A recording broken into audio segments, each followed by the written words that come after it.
ವಿಶ್ವದ ರಾಜಕೀಯ ಮತ್ತು ಆರ್ಥಿಕ ವೇದಿಕೆಯಲ್ಲಿ ಕೆಲವು ಕೂಟಗಳು ತಮ್ಮದೇ ಆದ ಪ್ರಾಮುಖ್ಯತೆಯನ್ನು ಹೊಂದಿದೆ. ಇವುಗಳಲ್ಲಿ ವಿಶ್ವದ ಅತಿದೊಡ್ಡ ಕೂಟಗಳಾದ ನ್ಯಾಟೋ ಮತ್ತು ಯುರೋಪಿಯನ್ ಯೂನಿಯನ್ಗಳಲ್ಲಿ ಕ್ರಮವಾಗಿ 28, 30 ದೇಶಗಳಿವೆ. ಇತ್ತೀಚಿನವರೆಗೆ ನಾಟೋದಲ್ಲಿ 28 ದೇಶಗಳಿದ್ದವು, ಆದರೆ ಇತ್ತೀಚೆಗೆ 2 ದೇಶಗಳನ್ನು ಸೇರಿಸಲಾಗಿದೆ.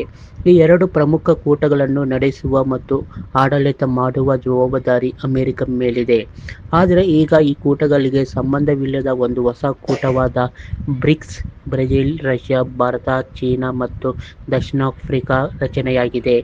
ಅಮೆರಿಕದ ಜಿಡಿಪಿ ಎಷ್ಟಿದೆಯೋ ಬ್ರಿಕ್ಸ್ ದೇಶಗಳ ಒಟ್ಟು ಜಿಡಿಪಿಯೂ ಸಹ ಅಷ್ಟೇ ಇದೆ. ಜನಸಂಖ್ಯೆ ದೃಷ್ಟಿಯಿಂದ ನೋಡಿದರೆ ಬ್ರಿಕ್ಸ್ ದೇಶಗಳು ವಿಶ್ವದ ಜನಸಂಖ್ಯೆಯ 55% ಒಳಗೊಂಡಿವೆ. ನ್ಯಾಟೋ ಮತ್ತು ಯುರೋಪಿಯನ್ ಯೂನಿಯನ್ ಎಲ್ಲ ದೇಶಗಳನ್ನು ಒಟ್ಟಿಗೆ ಸೇರಿಸಿದರೂ ಸಹ ಇದು ಸಾಧ್ಯವಿಲ್ಲ.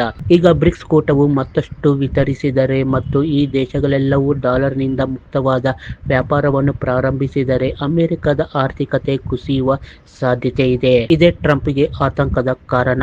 ಇದರಿಂದಾಗಿಯೇ ಅವರು ಬ್ರಿಕ್ಸ್ ಕೂಟವನ್ನು ದುರ್ಬಲಗೊಳಿಸಲು ಪ್ರಯತ್ನಿಸುತ್ತಿದ್ದಾರೆ.